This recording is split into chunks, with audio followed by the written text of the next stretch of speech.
आज की वीडियो में हम बात करने जा रहे हैं एक ऐसी अभिनेत्री के बारे में जिसने 5 साल की उम्र में ही एक्टिंग करके अपने अभिनय का लोहा मनवा दिया था और जो कमल हसन से शादी करके लाइफ में सेट हो चुकी थी। 2 बच्चों की मां बनने के बाद आखिर ऐसा क्या हुआ कि वो एक एक पाई पाई की मोहताज हो गई। इस वीडियो में हम यही बात करेंगे। चलिए, अगर आप नए हैं तो प्लीज़ मेरे चैनल को सब्सक्राइब कर दीजिएगा और लाइक कर दीजिएगा। तो चलिए वीडियो शुरू करते हैं। क्या आप ये जानते हैं कि महज 5 साल की एज में जब इन्होंने काम किया तो इनके पैसे को छीनकर तब भी इन्हें पैसों के लिए तरसाया गया। इन्होंने शादी एक सुपरस्टार से की और शादी के पहले ही एक बेटी की माँ बनी। फिर शादी किया, उसके बाद एक बेटी और हुई और फिर उसी हस्बैंड ने दूसरे से चक्कर चलाकर इन्हें छोड़ा था। सबसे बड़ा दुख की बात तो ये हुई कि इनकी दोनों बेटियों ने इनका साथ छोड़ दिया और अपने पैसे वाले सुपरस्टार पिता के पास चली गई थी। अब तो आप समझ ही गए होंगे कि हम सारिका की बात कर रहे हैं। तो चलिए अब वीडियो शुरू करते हैं। सारिका अपने समय में अपने साथ काम करने वाले लगभग सभी सुपरस्टार कलाकारों के साथ इन्होंने काम किया और अपने ग्लैमरस लुक के लिए ये काफ़ी चर्चाओं में बनी रहती थी। सारिका का पूरा नाम सारिका ठाकुर था और इनका जन्म 5 दिसंबर 1960 को दिल्ली में हुआ था। इनका जन्म एक मराठी ठाकुर फैमिली में हुआ था। सारिका के माँ का नाम कमला ठाकुर और पिता का नाम दिनेश ठाकुर था। सारिका की माँ की पहचान एक सख्त और लालची महिला के तौर पे थी और इनके पिता भी इन्हें बचपन में ही छोड़कर चले गए थे। इनके पिता ने दूसरी शादी कर ली थी और इन दोनों को छोड़ दिया था। इनके पिता के छोड़ने के बाद सारिका की माँ सारिका को लेकर मुंबई आ गई थी और फिल्मों में काम करने के लिए ट्राई करने लगी थी। फिल्मों में काम मिल गया था क्योंकि सारिका बचपन से ही काफ़ी खूबसूरत थी। यही कारण था कि महज 5 साल की उम्र में ही सारिका ने चाइल्ड आर्टिस्ट के तौर पे काम करना शुरू कर दिया था। जानकार ये कहते हैं कि सारिका की माँ खुद काम करना चाहती नहीं थी, इसीलिए वो अपनी बेटी को सजाकर स्टूडियो में लेकर चली जाती थी और वो जानती थी कि बाल कलाकार के तौर पे काम आसानी से मिल जाएगा और सारिका को बाल कलाकार के तौर पे काम मिल भी जाता था। 1967 में फिल्म हमराज आई थी। उसमें सारिका ने चाइल्ड आर्टिस्ट के तौर पे काम किया था। ये विमी की बेटी का किरदार अदा की थी और इस फिल्म से इन्हें काफ़ी अच्छी पहचान बनी थी और ये पॉपुलर हो गई थी।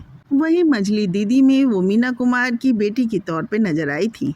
इस तरह से सारिका कई फिल्मों में चाइल्ड आर्टिस्ट के तौर पे नजर आ चुकी थी। बालक और छोटी बहू फिल्म में भी इनके काम की काफ़ी सराहना हुई थी। इनके मासूम अभिनय को दर्शक खूब पसंद करते थे। यही कारण है कि फिल्म में मिलने की वजह से सारिका स्कूल नहीं जा सकी।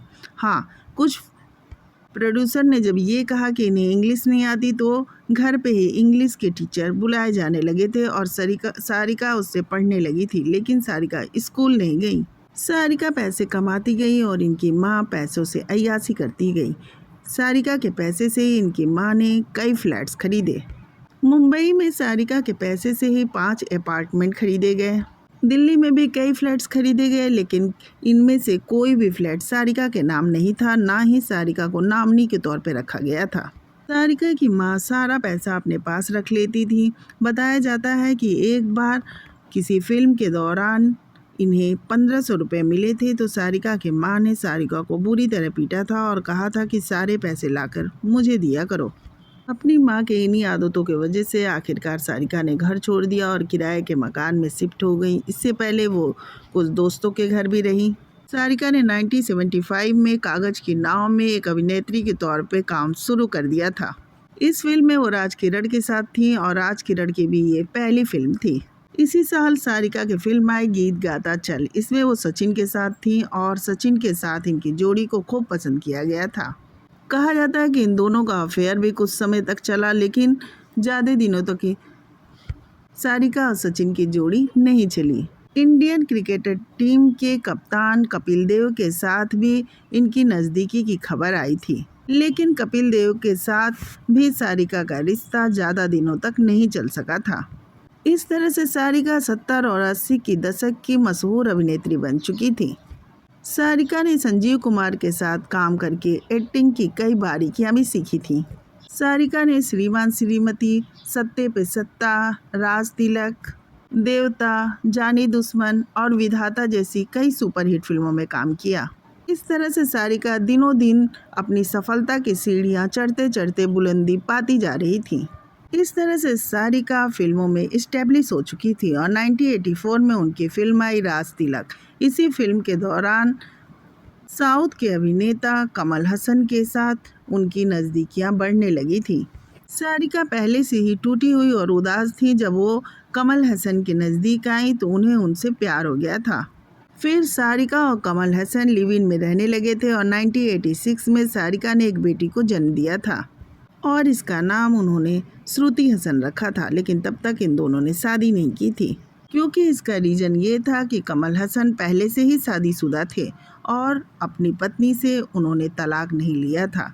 तलाक की प्रक्रिया चलने लगी और चल रही थी। 2 साल बाद सारिका और कमल हसन ने एक दूसरे से शादी की, जब कमल हसन ने अपनी पहली पत्नी से तलाक ले लिया। फिर 1991 में सारिका ने एक बेटी को जन्म दिया जिसका नाम रखा अक्षरा।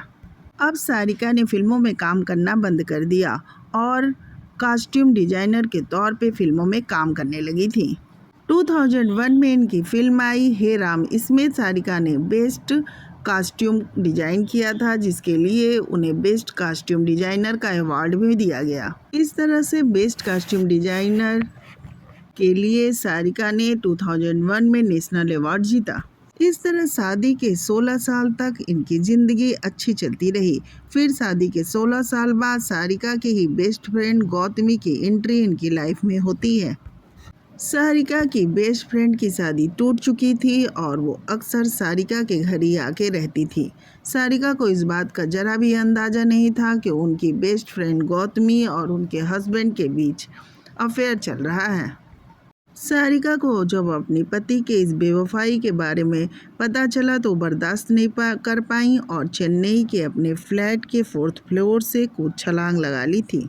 सारिका को काफ़ी चोट आई थी और हड्डी टूट जाने की वजह से 3 महीने तक वो हॉस्पिटल में ही एडमिट रही थी।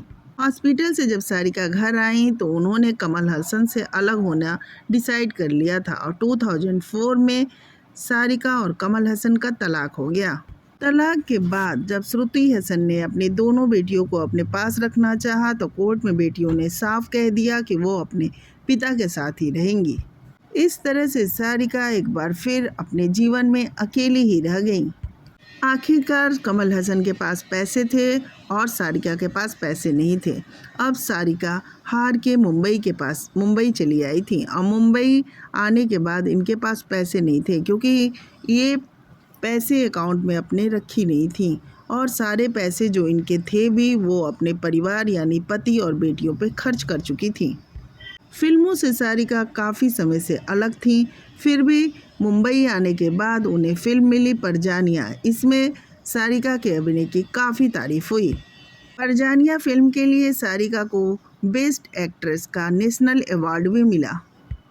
इस तरह से सारिका को फिल्में मिलने लगी थी और सारिका फिल्मों में अभिनय करने लगी थी, क्योंकि अब सारिका की एज हो चुकी थी और इन्हें अब फिल्में उतनी मिल नहीं रही थी। सारिका ने इंटरव्यू के दौरान बताया कि लॉकडाउन के दौरान इनके पास बिल्कुल पैसे नहीं थे और हालत ये हो गई थी कि उन्हें खाने के भी पैसे नहीं थे और हालात ऐसे भी आ गए थे कि घर की ज़रूरतों का सामान भी सारिका नहीं खरीद पा रही थी। अब आप ही सोचिए कि इतनी बड़ी एक्ट्रेस जो करोड़ों रुपए कमाई और जिसके पास कोरोना काल में खाने तक के पैसे नहीं थे और उसके पति के पास इतनी ज़्यादा पैसे थे और किस तरह से उसने दिन काटे, ये सोचने वाली बात है। इस बुरे वक्त में सारिका के साथ ना उनका दोस्त खड़ा था, ना बेटियां खड़ी थी, ना परिवार खड़ा था, ना जिस पति के लिए उन्होंने अपने पैसे रुपए सारे चीज़ दिए, ना वो पति खड़ा था।